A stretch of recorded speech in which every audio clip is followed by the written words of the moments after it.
Welcome everybody, welcome to CEWT Talk. Thank you for joining today. I'm Gary Salazar. I am the Director for Continuing Education and Workforce Training, or CEWT CEWT, here at Idaho State University. We are part of the College of Technology. We provide a lot of the non-credit training for courses in our community, in our region, everything from workforce training, business courses, continuing education courses, anything related to those things. And we're glad to be a part of that community, and this is part of our community outreach, where we try to talk about things that might be of interest to other people in our community, such as drones, such as glassware, such as health programs. Joining us today will be Ed Gygli. He's going to be joining us to talk about a very interesting topic.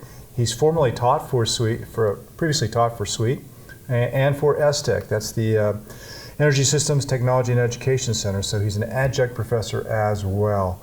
Our format is going to be very conversational. We're just going to see where this goes, but at the end of 20 minutes, we're just going to stop. We're cutting it off at that point. We're going to have a great conversation, and by the way, the clock started the moment I said hello. So welcome to CEWT Talk, Ed. Glad to have you here. Hello, Gary. Thank you. Let's begin by having the audience learn a little bit about yourself, maybe a little bit of your background. That'd be very helpful. Okay, well, my name's, as we talked about, Ed Gygli, and I was born not far from here in Idaho Falls. I came to Pocatello when I was 18 years old to go to Idaho State University, and I attended the College of Technology, the School of Law Enforcement program. I graduated in 1976 and became a policeman, and we'll talk about this a little bit later. I had been a policeman 30 days when the Teton Dam failed. Oh, wow. And so needless to say, when you're 19 years old, your eyes are big when you see things like that. And it was quite an experience to see. My career went ahead, and I went to work for the Idaho State Police. Principally, my duties were drug enforcement at that time. The majority of my career has been in drug enforcement. I retired after 26 years of service with the Idaho State Police. And upon my retirement, I was a captain here in Pocatello, and I supervised the patrol division, the investigations division, and the communications division with the Idaho State Police. It was a outstanding career, and I felt very fortunate to be involved with the people that served with ISP. That's tremendous. Thank you for that service. Thanks for being a part of ISU and hanging around too. I mean, and that's awesome that you were here doing this. So that was the background, and then at some point you got involved with drones, from drug enforcement over to drones, or was that a part of that?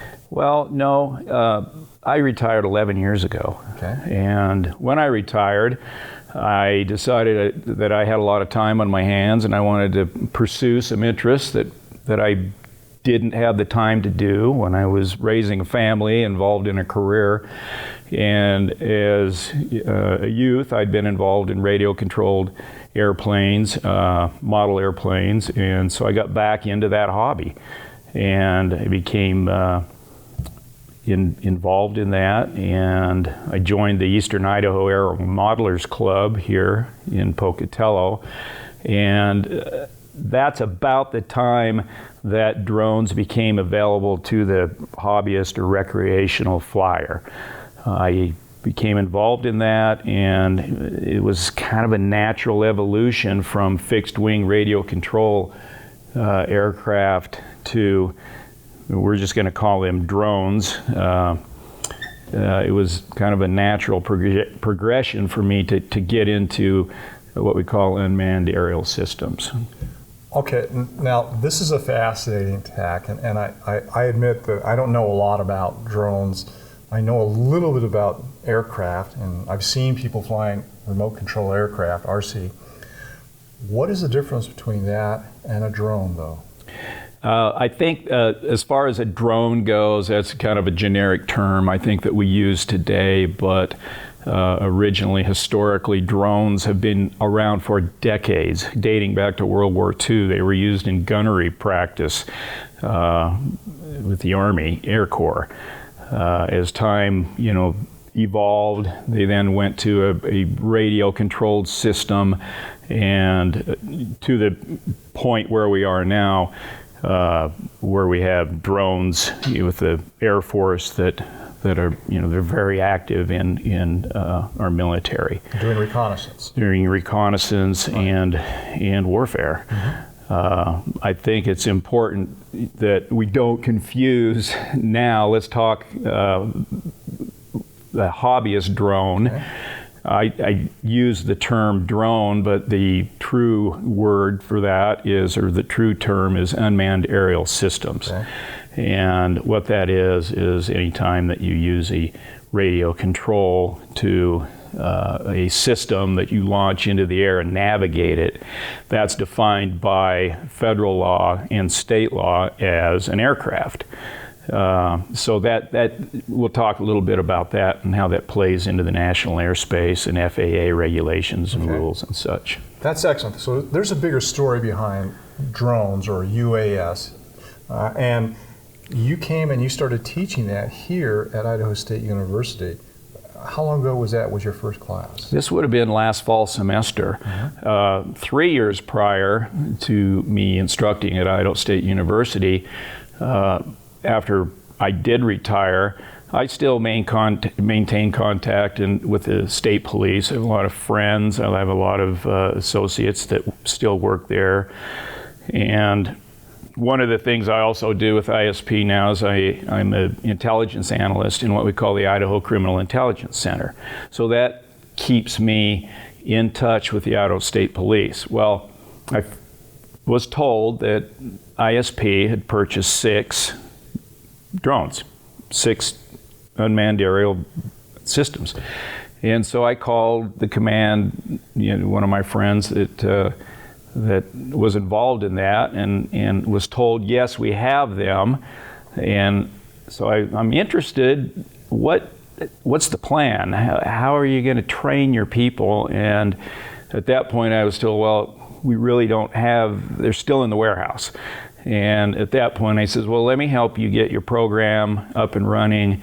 And so I became involved with that, and I also developed and wrote the policy for their program. Our colonel at the time, Ralph Powell, said, okay, we have drones, but they're not turning a blade till we have a policy and a procedure. And so I did that. So I've been involved with that for about 3 years, and the state police uses them extensively in crime scenes and major crash investigations for aerial imagery. For aerial imagery. And I'd love to get into this a little bit more, but it seems like when I hear about drones on the news, I'm hearing about people are flying drones and they're violating, TCAs or airport systems, FAA rules. I mean, they're hobbyists, I imagine, or they're just trying to, they're toy, and they violate some rules. There's a real strict regulation around these systems now, today, right? Yes. The FAA has total authority over what we call the national airspace. The national airspace is anything from the blades of the grass on up to the stratosphere. And any time that you launch an aircraft, and they're defined as aircraft in the national airspace, you have to adhere to a certain set of rules and regulations. And it makes total sense, because the last thing we need is people up there operating these in unrestricted in airspace where people are flying. We have manned flight, and I think that's it's prudent. So with that, it's important that anyone who operates a drone be aware of the rules and regulations that affect hobbyists or the recreational flyer and the commercial drone pilot. Sure. That's pretty good. Can you help me with this question here? Does a hobbyist or somebody who takes the $30 drone they found in Walmart and they go, hey, I'm going to go fly this thing, and goes out to their acreage next to their house and starts flying, Do they have to go through some training to do that? Do we have to worry about that? And currently, there's no training that is required for that, but there are rules that they have to adhere to. As a hobbyist, if your drone meets a certain criteria, and it's by weight, if it's over a half a pound up to 55 pounds, it has to be registered. No different than an airplane has a tail number or an end number. A drone also has to have a registration, and it's easy to do. You get online and you register your craft, and they give you a number, and that number has to be affixed to the outside of the drone.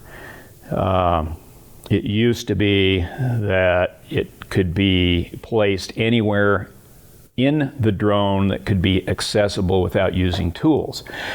Well, one of the problems that as this evolved was if a drone would be recovered, first responders are real hesitant to get inside that drone. They don't know whether it could be something that could be used by a terrorist, and they want to see visually what that number is. Okay. And so yes, you have to have numbers, and you have to fly within certain airspace. The national airspace is divided up into different categories, and in order to fly in these different categories, depending on what it is, you have to get permission from air traffic control. If you are in what we call Class Gulf or Class G airspace, then you don't have to get clearance. But you are limited to 400 feet above ground level. And so that's really important for the recreational hobbyist to know. Okay. Well, let me take what you just said here and do, when you teach a class, like you teach a class for continuing ed course training, do the students who get a drone there, do they go outside with you? Do they get to learn how to fly that class, or does it have to be inside? Well, we do both. This last class that we did it up at the Eames complex, which is an immense building with a lot of space, and it's a really good place to learn flight, indoor flight, without getting carried away. Oftentimes people will tell me, yeah, I had a drone for about 4 minutes, and for one reason or another they launched it and it got up into the wind and it was gone. And we can keep them like more or less under our control inside. After the students learn stick commands, then we go outside and we fly my fleet of drones. I've got like 5, and they're somewhat advanced over and above what we issue them, but it teaches them how to operate in the national airspace and exactly how to go about operating these. Okay, now you brought up another great question here. The little drones that we put out in our classes, they're not very expensive. They're off-the-shelf drones, and they're cool to play with. If you're a first-timer, they're very cool. I grabbed one of these things. I was so fascinated. But that's not what you fly. No. You fly something a lot more complex. I started with that, though. I think any one of us that use these, we started that way. I'm going to say the Walmart drone. And that led us into, okay, now I got to get bigger and better. Yeah. And anyway, the drones that I use they navigate by GPS and what we call VPS. And GPS is GPS is global positioning system, right? We're talking to satellites. A drone talks to at times 19 satellites to keep it stable in the air. And it also has visual positioning system, which allows that drone to keep stable as it comes into land. And maybe GPS doesn't work, or for one reason or another there's a failure there, it has that backup. That's pretty good. But there's a significant cost difference. As somebody gets gets more interested in following and learning about drones, if they want to move up and up, it gets costly, doesn't it? It does. It can. I think that these systems were very, very expensive even 5 years ago. And of course, as technology progresses, they become more efficient, they become cheaper, they become a lot more. They were, to get the type of drone that we operate now, one would expect to spend about $25,000. Now, a hobbyist or recreationist could purchase one for about $600. Wow, that's more than my stereo system. That's a whole lot expensive right there. So let's go back to the uses of drones today. You mentioned Idaho State Police has drones, and they use them for crowd control? No. I think it's real important to know that our Idaho, and I'm going to speak for Idaho law enforcement, our systems are not random surveillance platforms. We use them for aerial imaging. I think the best thing to do is picture these as they're a camera in the sky. It's a tripod in the sky that we use. Say we have a very serious crash. We can get up at an altitude, look down, and you can see, like with a crash, you can see marks on the road. You can see evidence that you would not see from ground level, and so they're very useful for that. Okay. One of the things that we're experimenting with at ISP is we like to use we've been using 3D mapping, which allows us to launch that drone, take our images, and now we can move the vehicles out of the way and get the highway open again quicker. Okay, that's very, very cool.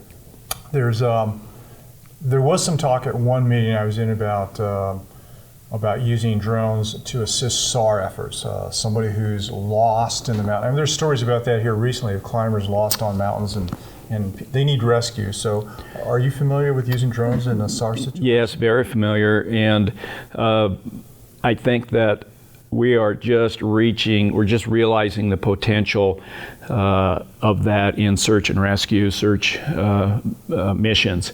One of the things that we use these for is not only to search and locate, but we also search and we can tell where that person is not. So we can dedicate our resources to an area where they may be. Mm-hmm. Sadly, we have search and recovery missions. Case in point, we had a victim that disappeared, and it was theorized perhaps this person was in the Rosefirth ponds north of Blackfoot. We were able to get in there with our drones and absolutely tell the searchers that person is not in this area. So they could dedicate themselves to searching other areas of higher probability. That's good. I hadn't thought about that. I always think about, they're searching for something, but it would be a great tool to identify areas you don't have to put your resources in. A wonderful use. There's a couple other unique things. Maybe it's unique to me, but I was watching I think it was a YouTube segment, and there was a gentleman who was water skiing behind a drone. Have you ever seen that? It was a large drone, and he was being pulled. And it wasn't it looked like it was going through a creek or a stream bed or a small river area. And so he's got his hands on this, and he's being pulled by this very large drone. So I imagine he was steering it too. Have you ever seen that? There's so many different things that we can use them for, and I would not ever discount that at all. Again, the sky's the limit anymore. We used to say, what will the next 5 years bring? Now we've got it down to what will the next 5 months bring? So, that's with incredible. technology. That's incredible. Before we get too far into this, I just want to make sure that everybody knows you have a class coming up here in the fall. And if they wanted to register for one of your classes, they would go. How would they do that? They go through CEWT, or that you want them to contact you? I would say contact CEWT and enroll in the program. And so we go through the registration system that we have at Continuing Ed and Workforce Training. Great.